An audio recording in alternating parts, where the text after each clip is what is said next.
Hello, my dear friends. God bless you all. Today we come in the presence of Lord and we will be reading the Bible Old Testament, Book 4, Numbers, chapter 11. 5 from the Lord.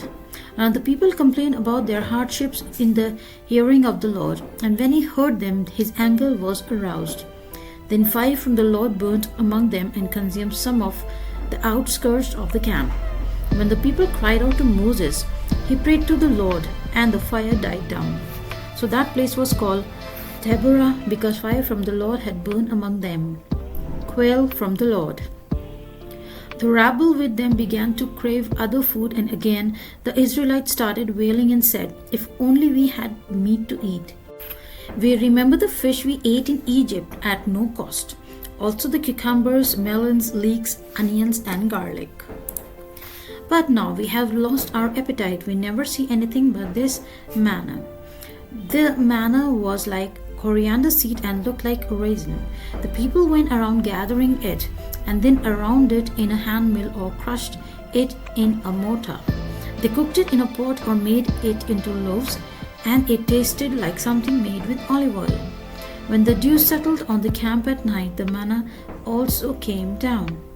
Moses heard the people of every family wailing at the entrance to their tents. The Lord became exceedingly angry, and Moses was troubled.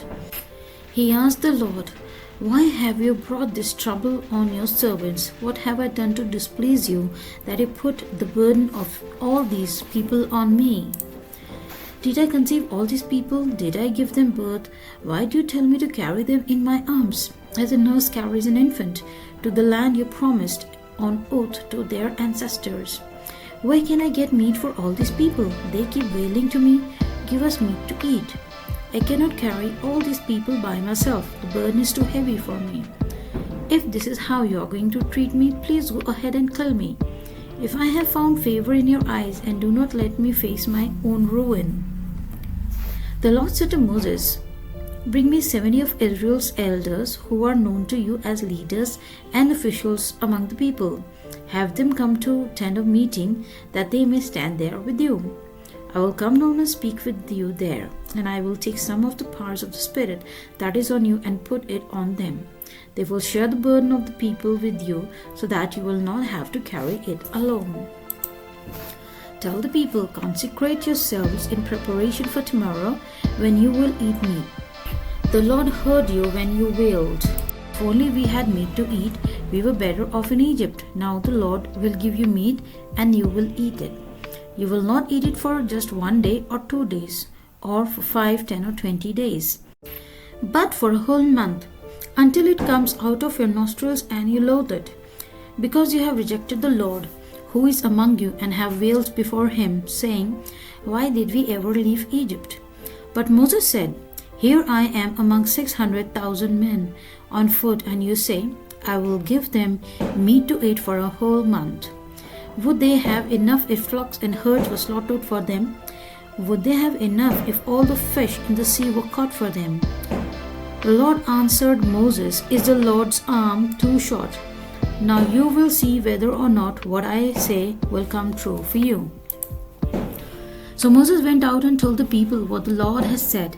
He brought together 70 of their elders and had them stand around the tent. Then the Lord came down in the cloud and spoke with him.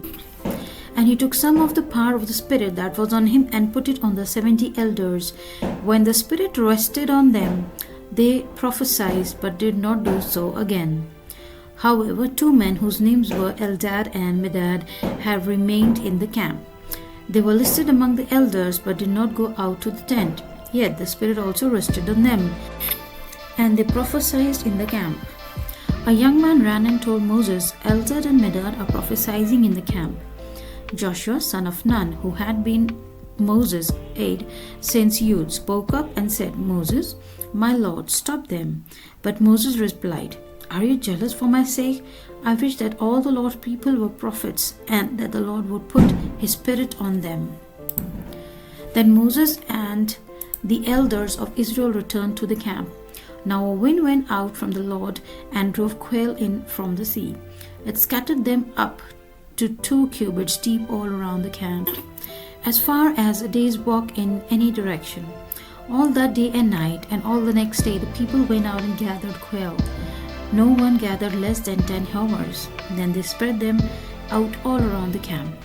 But while the meat was still between their teeth, and before it could be consumed, the anger of the Lord burned against the people, and he struck them with a severe plague. Therefore the place was named Kibroth Hattaavah, because there they buried the people who had craved other food. From Kibroth Hattaavah, the people traveled to Hazeroth and stayed there. So this is the end of the chapter. We will continue in the next video. In the name of the Father, Son, and the Holy Spirit, God bless you all. Kindly like, share, and subscribe. Press the bell icon so that you may get notification of the next chapter that is uploaded. Happy listening to the Bible. Take care. Bye-bye.